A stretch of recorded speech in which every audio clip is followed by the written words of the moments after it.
네, 한 주를 마무리하는 금요일입니다. 시장에 대해서 제대로 점검하고 미리 전략 짜보는 시간인데요. 시장 선 전략 시간이죠. 자, 김종효 연구위원과 함께 오늘은 IBK투자증권 판교스탁 라운지 정경민 과장 자리하셨습니다. 어서 오세요. 네, 안녕하세요. 네, 오늘 두 분 모시고 또 시장에 대해서 샅샅이 뜯어보도록 하겠습니다. 외국인이 다시 순매도로 돌아서면서 시장에 힘이 빠졌습니다. 사실 하루 매수, 하루 매도, 장중에서도 매수 매도로 오가고 있는 외국인인데요. 수급 여건의 개선 좀 기대하기 어려운 상황인 건가요? 결론적으로는 좀 지켜보면서 좀 네. 대응을 해야 된다 이렇게 좀 말씀을 드리고 싶은데요. 코스피 지수 지난주 전망 드렸던 대로 1900선 전후해가지고 저점 테스트를 진행 중에 있습니다. 이런 표현 좀 그렇지만 보고 있자니 진짜 발암물질 같이 스트레스를 무척이나 불러오는 그런 양상에 있는데요. 결론을 최대한 단순화시켜서 말씀을 드리자면 시장의 큰 움직임은 달러원 환율이 신호등이 될 것 같고요. 외인의 선물 포지션이 핸들, 기관의 삼성전자와 현대차 같은 시총 대형주 현물 매수가 악셀레이터 정도가 될 것 같습니다. 즉 동시에 한 방향으로 나올 가능성 그렇게 높아 보이지는 않고요. 이 수급 세 가지 변수에 맞춰서 시장에 대응을 해야 된다는 생각을 가지고 있습니다.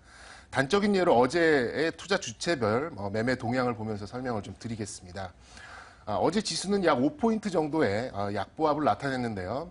외인이 현물에서 1670억 매도를, 선물에서 537계약인 650억 정도를 매도를 했습니다. 반면에 기관은 선물에서 788계약을 순매수를 했고요. 현물에서는 자동차 3인방을 비롯해서 LG 디스플레이 등을 받아내면서 약 960억 정도의 순매수를 나타냈습니다. 환율은 0.38% 오른 1,055원 40전이었고요. 어제까지 10월 들어서 15거래일이 진행이 됐는데 그간 딱 나흘을 제외하고는 모두 하락을 보였습니다. 그중에 13일이 어제와 똑같은 양상으로 진행이 됐는데요. 환율의 경우에도 동일하게 13번이 정확하게 코스피와 반대로 움직임을 나타내는 모습이었습니다. 따라서 달고 다른 말씀이겠습니다만 발빠른 매매 외에는 시장에 마땅히 대응할 수 있는 방법이 그렇게 크게 돋보이지는 않습니다. 정말 최근에 올랐던 종목을 귀신같이 매매하는 사람이 정말 과연 얼마나 있을지 좀 궁금해지고요. 정말 적극적인 매매를 하신다면 기술적 반등 시에 매도를 해놓고 다시 잡아가는 방법이 어느 정도 될 수는 있겠지만 솔직히 저도 자신이 없는 만큼 당분간 정부 정책에 따른 증시 부양책이 나오기 전까지는 소극적으로 시장의 움직임을 지켜보시는 것이 오히려 최선일 수도 있다라는 생각을 좀 전해드리겠습니다. 네, 변수나 수급에 따라서 지수가 좀 크게 흔들림을 보여주기 때문에 발빠른 대응밖에는 방법이 없다, 좀 어렵다라는 이야기를 주셨습니다. 김 의원님 어떻게 보십니까? 시장 방향 판단 해보자면요. 아직까지 방향성 없이 저는 기간 조정 장세다라고 보고 있고요. 네. 이미 여러 번 언급드렸습니다만 11월 초반까지 특별한 방향성 없이 정책이나 여러 가지 결과물들을 보고 시장이 크게 움직일 거다라고 여전히 믿고 있고 그런 관점에서 펀더멘탈적인 신호는 없는 가운데 모멘텀 신호가 나올 것이냐가 중점인 것 같고요. 모멘텀 신호가 나오기 전까지 외국인들의 매매도 계속 이렇게 재미없게 진행될 가능성이 높은 만큼 시장에 대한 적극적인 기대보다는 굉장히 지금 쏠려있는 중국 소비 관련주를 어떻게 할 것인가에 대한 고민이 필요하다. 그러니까 지금은 이쪽만 좋기 때문에 그쪽으로 계속 몰고 가고 있고 그런 종목군들의 하락률도 좀 극단적으로 나타나고 있지만 예를 들어 실적이 나쁜 LG화학이 최근에 빠진 게 거의 20% 가까이 빠지고 있거든요. 며칠 사이. 네. 그러니까 이런 비정상적인 흐름이 과연 어디까지 이어질 거냐는 거죠. 반대로 실적 좋다, 중국 소비에 관련돼 있는 종목이다. 이런 종목은 또 계속 신고가를 내고 있죠.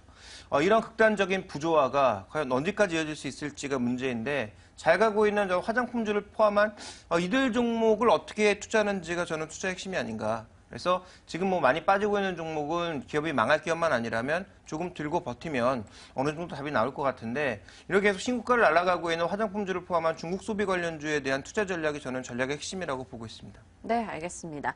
그럼 종목으로 좀 초점을 맞춰보도록 하죠. 어제 현대차가 실적 부진하게 내놨습니다만 주가는 되려 급등이었습니다. 최근 들어서 수급적인 면 혹은 일에서 녹인 우려 이런 것도 많았었던 것 같은데요. 어제 사신 분들 분명 계실 거예요. 그분들 앞으로 어떻게 할까요? 일단 다행이다라는 생각이 좀 들었어요. 이유와 어찌 됐든 간에 반등이 나왔다는 것만으로도, 그러니까 숫자가 빨간색으로 찍혔다는 것만으로도 상당히 좀 반가웠습니다.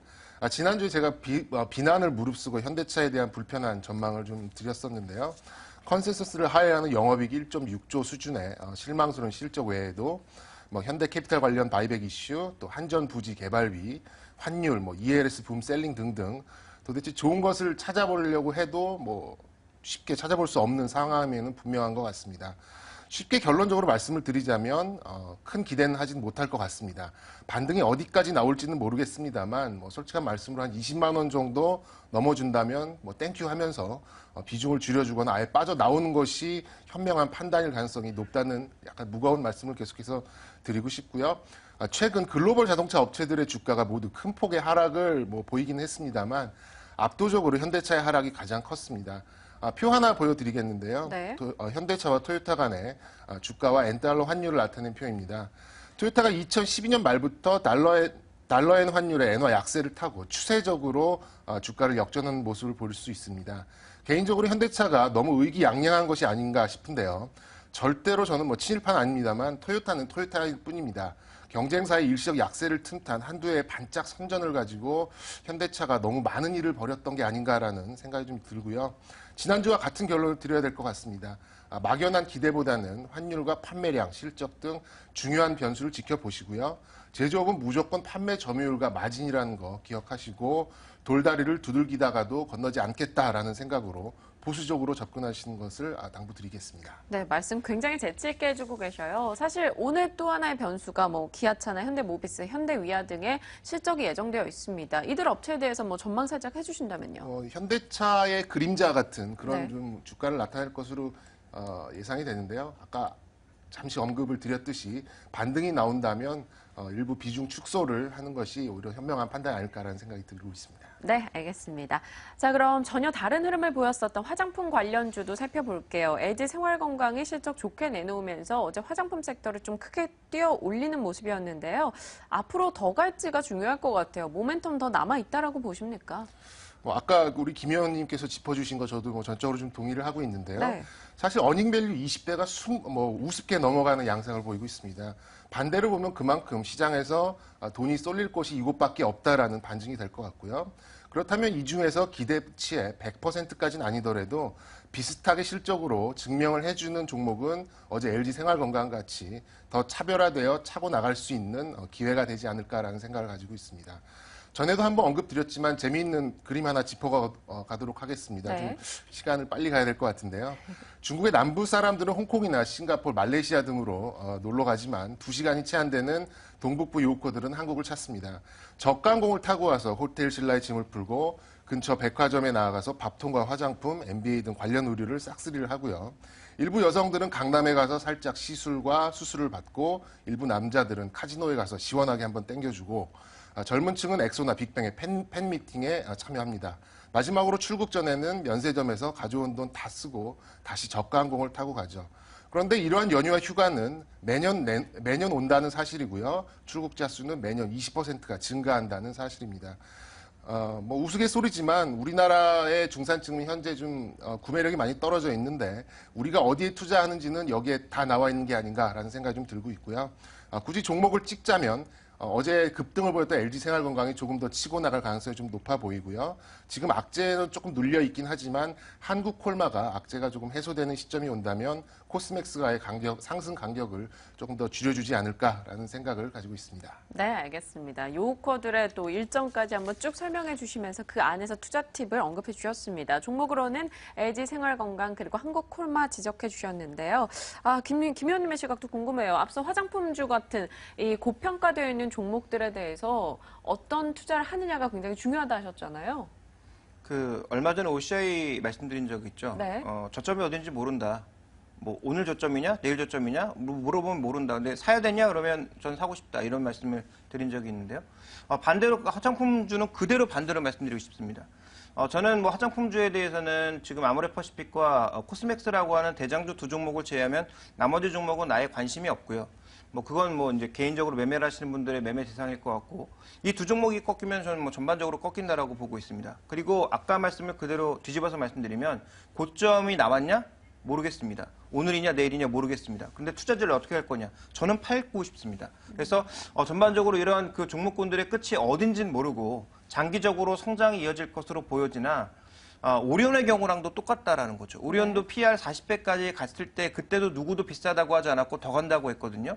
그런데 오리온이 꺾이자마자 반토막 났습니다. 그래서 저는 그와 똑같은 길을 걸어나갈 가능성. 지금은 중국이 기술력이 되지 않아서 고가 화장품이나 상대적으로 좋은 화장품 이런 것들이 한국에 밀리고 있지만 이러한 기술력 차이는 금방 극복되거나 M&A 같은 것들을 통해서 극복될 가능성이 있다라고 보고 있기 때문에 저는 뭐 화장품주에 대해서도 이렇게 극단적인 쏠림 또 극단적인 고평가는 오래 유지되지 않을 수도 있다. 이런 관점에서 저는 뭐 전반적인 비중 축소를 여전히 계속 말씀드리고 싶습니다. 장기적인 관점에서는 위원님의 말씀이 왠지 그렇게 흘러갈 것 같은 느낌이 드는데요. 단기적으로 봤을 때는 좀 더 가지 않을까라는 기대를 많이 하거든요. 단기적으로 봤을 때는 글쎄요, 저 뭐 더 갈 가능성도 있다라고 보고 있지만 최근에 그 중소형주를 중심으로 변동성은 서서히 발생하고 있거든요. 그럼 그런 변동성도 감내할 수 있을 정도로 싸게 산 사람들은 지금은 그냥 무조건 홀딩하면 되는 거죠. 근데 과연 최근에 사람들이 그렇게 과연 싸게 샀겠느냐라는 거고요. 문제가 되는 사람들은 최근 고가권에서 매수하신 분들입니다. 그분들에게는 저는 매도 관점을 말씀드리고 싶고요. 정말 싼 가격에 샀다? 그러면 정말 산업의 구조적인 변화가 올 때까지 기다려야 되겠죠. 그래서 뭐 장기 관점에서 아주 싼 가격에 사신 분들은 뭐 이 방송을 보실 필요가 없는 거고요. 이 의견 자체도 무시하면 되는 거고 최근에 이제 비싼 가격에 사신 분들에게는 저는 여전히 뭐 매도 관점을 말씀드리고 싶은 거죠. 네, 알겠습니다. 자, 시장 참 어렵습니다. 종목 하나에서도 다양한 의견들이 제시가 되고 있는데요. 한 주의 마무리 전략 한번 전반적으로 짚어보도록 할게요. 이번 주 시장 대응 뭐 이제는 끝났지만 다음 주로 한번 본다면 어떤 전략 취해야 되죠? 뭐 아까 언급드렸던 거의 연장선상인 것 같습니다. 과연 지수가 하방 강력성을 어느 정도 보이느냐, 이걸 선물의 미결제 약정을 보면서 파악하셔도 될 것 같고요. 어느 정도 감이 올 것 같습니다. 외인의 선물이 핸들, 기관의 현물 매수가 악셀레이터, 그리고 환율이 신호등 이렇게 좀 파악하시면 시장의 기운, 시장의 분위기 이건 어렵지 않게 파악하실 수 있을 것 같습니다. 관심 업종은 중견 제약주 계속해서 좀 가지고 있고요. 일단 건강보험으로 세수 확보, 그에 따라서 상당한 강도로 작용했었던 약가이나 압력이 어느 정도 좀 누그러질 전망을 좀 보여드리고 있기 때문에 시장 지수와는 좀 반발짝 떨어져 있다는 것도 좀 강점이 될 수 있을 것 같습니다. 그리고 개별 제약사별로 강점을 보이고 있는 주력 상품들의 내수와 해외 매출들이 크게 양호하게 올라오고 있다라는 점을 들어서 관심 업종은 중견 제약 업종을 좀 들 수 있을 것 같습니다. 네, 그럼 제약업종 안에서 한 종목 굳이 꼽아주신다면 네. 어떤 게 있을까요? 지난주 이어서 네. 휴원스 계속해서 유효하고요. 하나 더 꼽자면은 종근당 좀 짚어드리겠습니다. 거두절미하게 실적이 이끌고요. 더 큰 실적 기대감이 밀어주는 그런 종목입니다. 네 가지 투자 포인트 좀 잡아봤는데요.